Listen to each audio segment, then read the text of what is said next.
Приветствую всех на моем канале, меня зовут Иваницкая Ирина. И это вторая часть подборки «Как сделать колье с красными розами». Для работы вам понадобятся все цветочные заготовки, которые мы сделали в прошлом уроке. Атласная лента зеленого цвета, проволока 1 мм и 0,3 мм. Разнообразные бусины, застежки, кремпы, леска 0,5 мм. Суперклей. Я использую клей для ногтей. Он отлично склеивает атласную ленту и не оставляет белых следов. Глянцевый лак.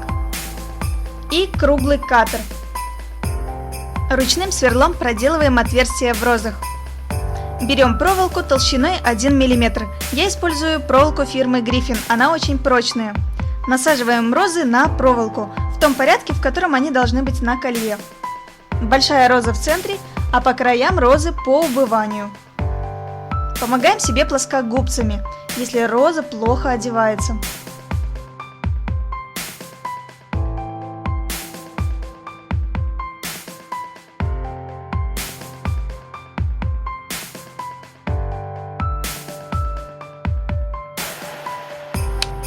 Начинаем сборку. Придерживаем крайнюю розу и фиксируем маленький листик к каркасу. После этой же проволокой плотно обкручиваем розу.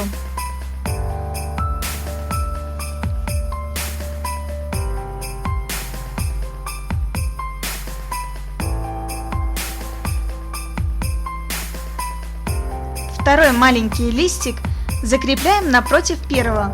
Также плотно обкручиваем каркас и саму розу.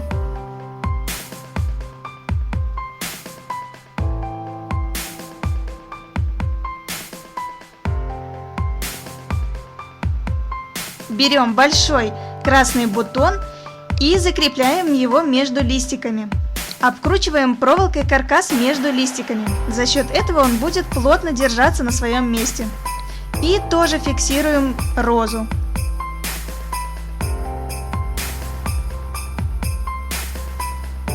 Таким же способом закрепляем и второй большой красный бутон напротив.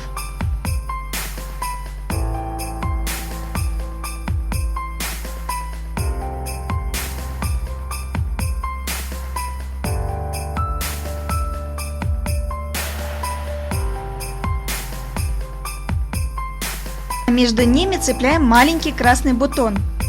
Обязательно фиксируйте проволоку каждого элемента за предыдущий элемент. И плотно прижимайте ее, чтобы все держалось крепко и не расходилось в разные стороны.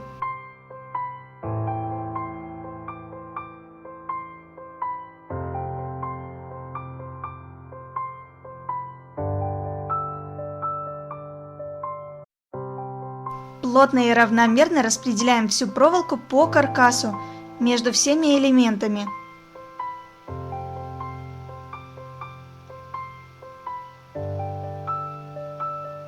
Каждый элемент должен плотно сидеть на своем месте.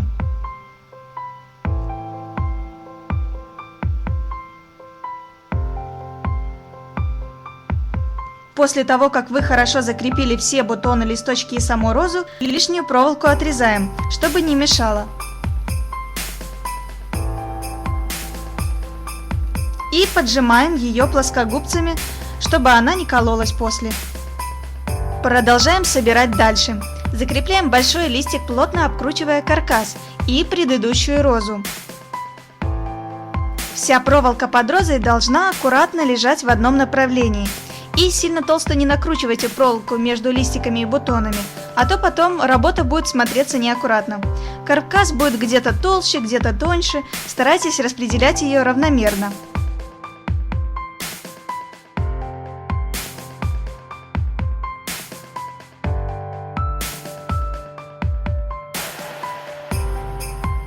Закрепляем второй большой листик сверху и третий снизу. В дальнейшем между роз мы так и будем прикручивать по 3 больших лепестка. Чтобы листики не разъезжались, снова фиксируем их между собой и за следующую розу. Сразу делайте правильное и одинаковое расстояние между розами, так как после сделать это будет невозможно. Розы фиксируйте плотно, чтобы они не кружились по проволоке.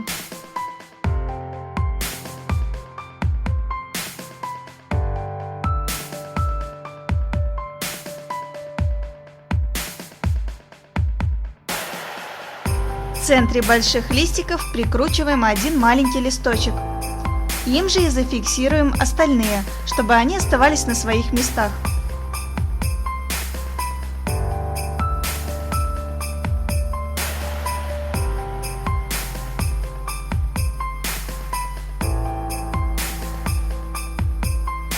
Хорошо распределяем проволоку и плотно обкручиваем каждый элемент.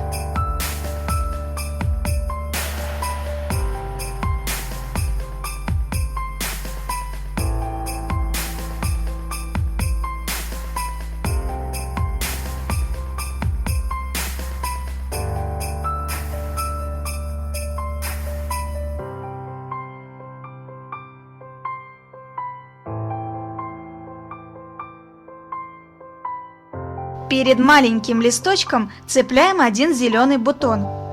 Опять-таки плотно распределяем проволоку между другими элементами.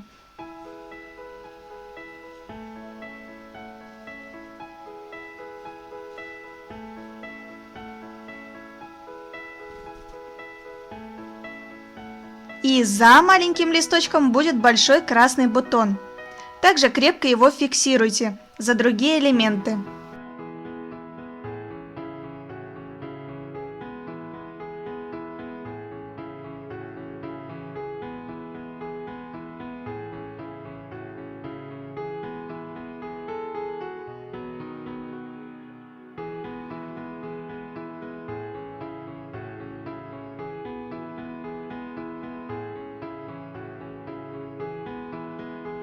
Снова срезаем лишнюю проволоку и зажимаем ее плоскогубцами.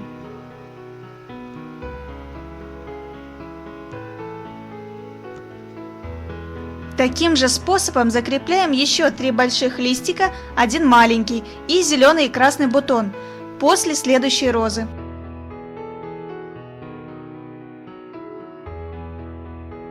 Но так как большая роза в центре тяжелая, ее нужно зафиксировать лучше. Поэтому после последнего большого листика под самой розой и после нее цепляем еще по одному маленькому листочку.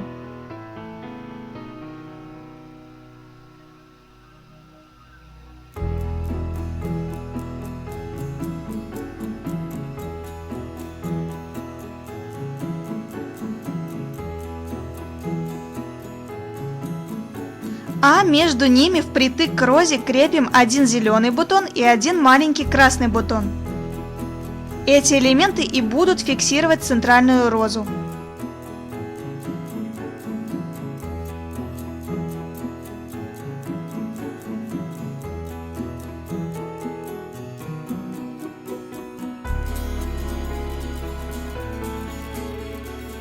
Оставшуюся сторону собираем по той же схеме, только бутоны между розами крепим в зеркальном отражении, чтобы колье получилось симметричным. И вот так должно получиться.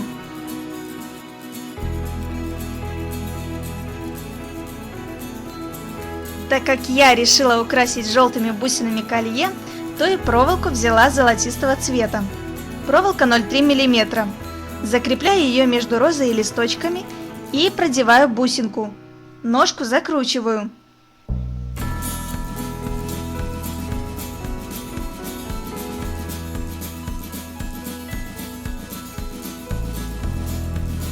И таким же способом собираю бусины по всему колье. Получается около каждой розы по 2 бусины.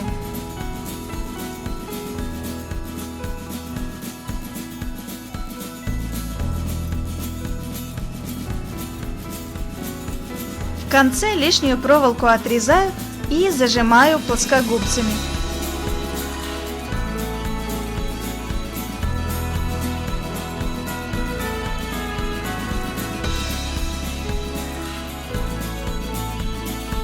И вот так вот получается. Также делаю петельки с двух сторон основного каркаса и лишнюю проволоку тоже отрезаю.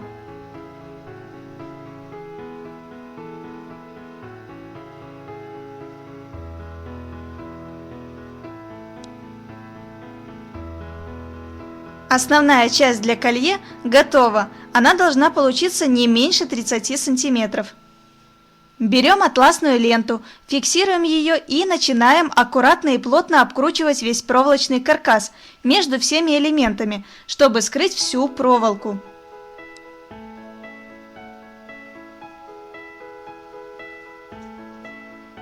Хорошо и плотно ее натягивайте.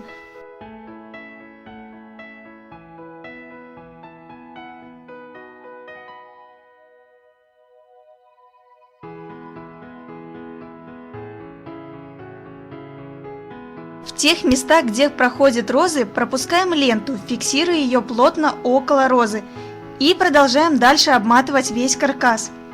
Чем меньше видно проволоки на таких украшениях, тем дольше они прослужат, так как проволока темнеет, особенно золотая, поэтому маленькая хитрость. Чтобы дольше сохранить проволоке ее цвет, можно покрыть видимую часть слегка лаком для пластики. В конце возвращаемся обратно за последнюю розу и там закрепляем ленту, пряча узелок под листиками.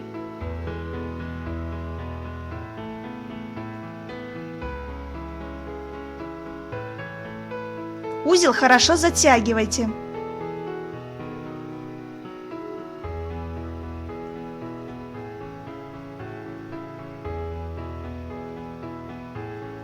Вот так должно получиться. Убираем колье пока в сторону и раскатываем тонкие пласты светло-зеленой глины. Катером вырезаем 5 кружков.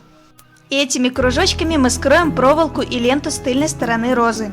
Смазываем ее фимогелем и приклеиваем аккуратно кружочек, закрывая всю поверхность.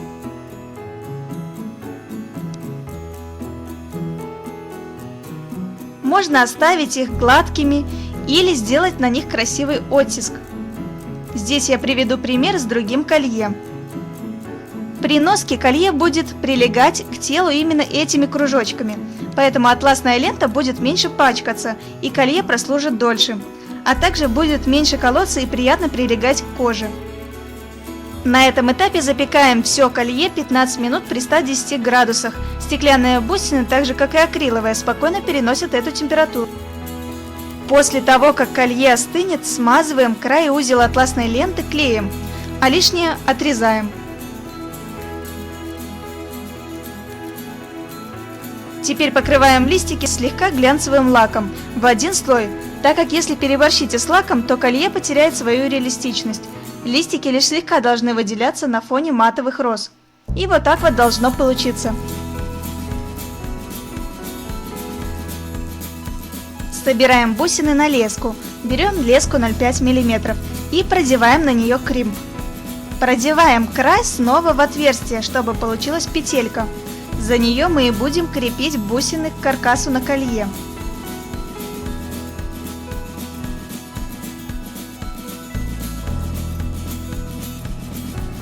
Кримп плотно зажимаем плоскогубцами. Одеваем бусины, цветовая гамма на ваш вкус. Размер лески с бусинами должен быть не меньше 10 см, если каркас у вас получился 30 см. Но смотрите по своему декольте, проверяйте, чтобы колье сидело правильно. С другого края лески таким же способом делаем вторую петельку, продевая и закрепляя кримп. Лишнюю леску отрезаем и прячем край под бусинами.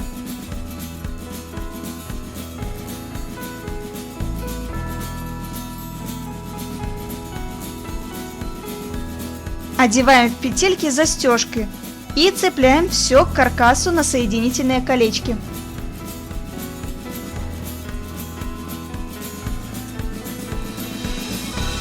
На этом наше колье с красными розами готово. Дальше я представлю это колье в других цветовых вариантах.